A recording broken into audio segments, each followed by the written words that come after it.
mutanen jihar Kaduna ya so san wai mana samu Rufa'i wani bashi ne gwamnatin ka ta ciyo ne yake ta magana akan sa har zuwa yanzu.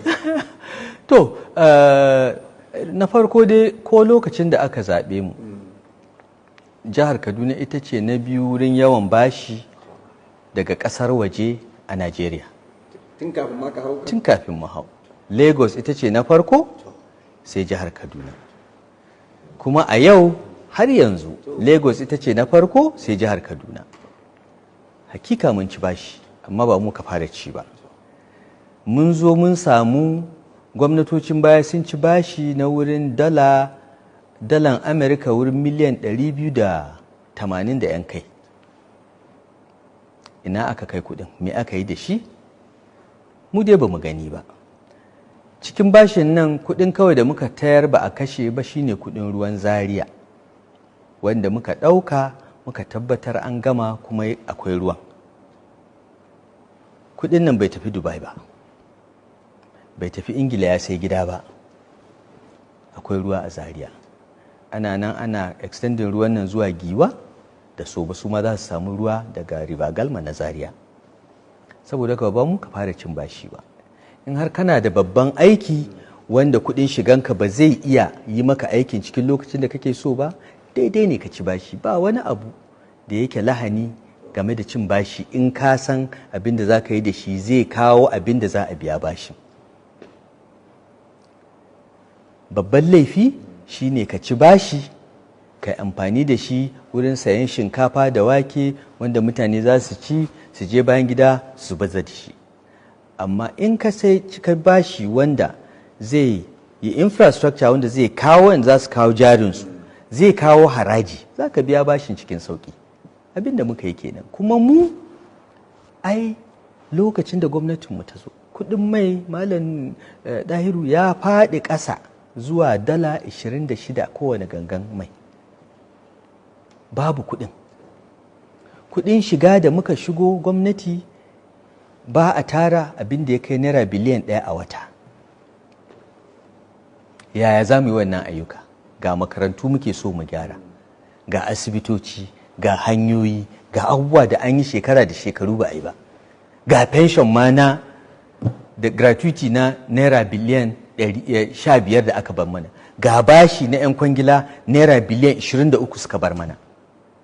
Me yasa suka bar bashin nan? Domin a lokacinsu gangan mai sai da ya kai dala 100. Saboda haka suna da kuɗi. Kuɗin da Makarfi ya samu a shekaran shi 4 na ƙarshe ya ninka kuɗin da mu muka samu a shekara 8 ɗinmu sau 4 ko 5. Mun ci bashi. Amma duk wanda ya shigo Kaduna ya san an amfani da kuɗin. Science secondary schools guda 6 sababbi muka gina. Science secondary schools guda 6. Me yasa kuma duk da irin wannan kuɗin suka je suka ci bashin? Ai sun ci bashin. Me suka yi da shi? Su gaya mana me suka yi da nasu bashin. Mu ko duk abin da muka karɓa za ka gan shi a ƙasa. Mun ci bashi, gaskiya ne. Amma abubuwan da muka yi zai biya bashin ba tare da mutane sun damu ba nan gaba.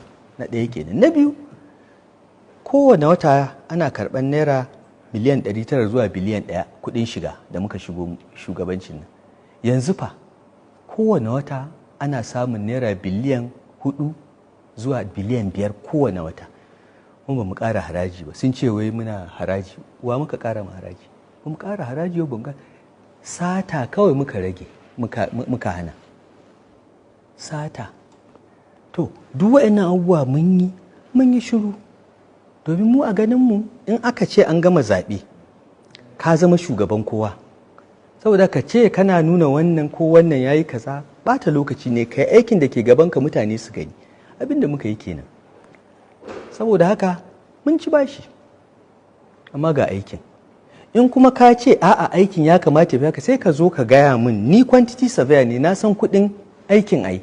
Ka zo ka nuna mana inda aka yi irin wannan aiki da irin kuɗin da muka kashe. Ka zo ka nuna mana ko ina a Najeriya. Kuma a je a tambayi 'yan kwangilanmu, shin 'yan kwangilanmu in aka ba su kwangila suna zuwa su samu gwamnati ce za su ba shi me ake cewa ihsani na goro. yan kwangilanmu yawanci ba wanda ya taba gani na, ban ma san su ba, domin ni ba gwamna bane mai bada kwangila, kwamishinoninmu da sauran mutane ke bada kwangila, kuma ba mu cewa a ba mu 10%.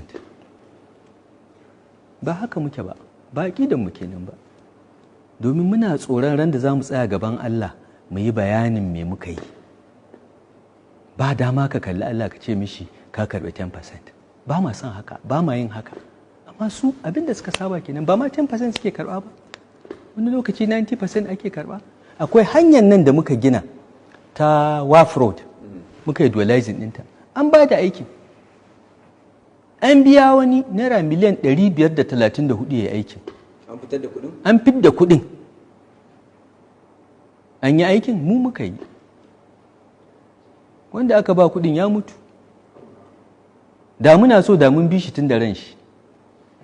Ka ce ba ruwanmu, ya wuce, wanda ya bayar daban, wanda ya ci haramin daban, mun bar su da Allah, bari mu yi aikin.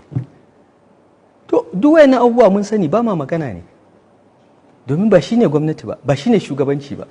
Amma duk wanda ya yada girman shi yana ƙananan maganganu, wallahi za mu tona mishi asiri, kuma za mu taka mai burki. Duk wanda ya ce kule, Nasiru El-Rufai zai ce mishi cas, kuma su yi hankali. An cuci al'umma, an damfare su, an yaudare su, amma mun wuce nan. Mu shugabanci tsakaninmu da Allah muke yi, amma ba za mu yadda wai don mun yi shuru mayaudara 'yan damfara barayi zo suna irin wannan maganganu mu basu ba. Wallahi su yi hankali, su yi tsit kafin zaben nan.